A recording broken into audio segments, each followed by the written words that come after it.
And here with Woodrow Wilson's lineman, Christian Burks. And Christian, first of all, you guys are here in your 3-week practice window. You're coming off a playoff appearance, the first one here at Woodrow, I think, since 2014. What kind of difference has that made? What kind of difference do you feel here in the offseason, heading into the season, coming off a playoff berth? We're definitely more hungry now. We're practicing harder. We're more happy to be here.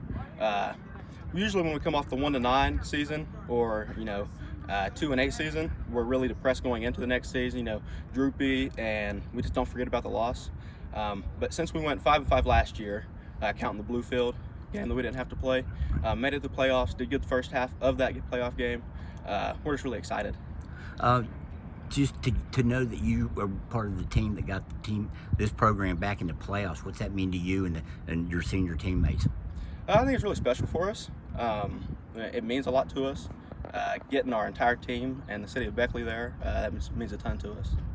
You're a two-way lineman, I think, for the Flying Yes, Eagles. sir. And Coach Surratt was telling me about some of your weight room exploits. I think he said you're the strongest guy on the team. Yes, sir. How did you get into that weightlifting regimen? I mean, it's very important here at Woodrow, but how did you get started in that, and how important is that weight room to you? It's very important to me. If you don't go in the weight room, you're not going to do very good out here, especially on the line. You're pushing 315-pound guys around. If you're not going to get in the weight room and spend your time in it, the field's not going to be nice to you. But overall, in the weight room, I really didn't start hard until 10th grade. 9th grade, it wasn't as important to me, and then 10th grade, I just started getting more serious with it. And I guess the results are paying off. I mean, They are. Is it to you? Is it important to be known as the strongest guy on the team? I mean, is that something that means something, or do you just? That doesn't really mean anything to me. That's more of like a personal goal.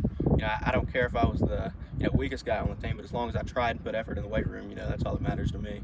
Now, you guys personally, a guy that rides a bike, a motorcycle to Yes, sir. practice every day. I think you have a Harley, you Yes, sir. said? Lowrider. And it's Harley lowrider, very, very good. You have a certain mentality as a rider. Do you think that you have a mentality like that? Yes, sir. For sure. You said you started riding, your dad was a rider. How did you talk about that and how it all started and everything? Ever since I can remember, I think my first time ever sitting on a bike, I was 1, still in a diaper, and I just love them. I've been brought up around them, and just feeling the wind after practice is fun. Did your dad take you on that first ride? Do you remember anything about it? You might not remember. You might have been too young, but you remember those first rides? Yeah, too young. Probably just, ride around the neighborhood, something like that. Nothing too serious. But I remember my first time getting picked up from Stanford Elementary. I think I was in 2nd grade. I'll never forget that going home. What was that like? Talk about that experience. I mean, it must have been cool seeing your old man drive up on a bike and pick you up. Mm-hmm. Yeah, it was fun. I thought it was the stuff, getting on the bike in front of all my friends and stuff. But it was just a fun experience. Your friends have any name for you now? Or they talk to you about riding a bike? You trying to get some of them involved, especially the linemen, because the linemen kind of have that mentality. Yeah, a few of them. Our quarterback, he's talked about getting a bike. People see it and they're like, oh, it's kind of cool. I'd like to do that. Who's the quarterback you're talking about? Jay Jones. So Jay Jones says, I might want to give me a bike now. Yeah, he wants one now. Do you talk about why you got a bike? Now, you told me you used to have a truck until recently. Talk about your decision to get a bike. Gas prices, they were terrible. My parents make me pay for that. I have a job. I've had a job since high school started. So I have to pay for it myself.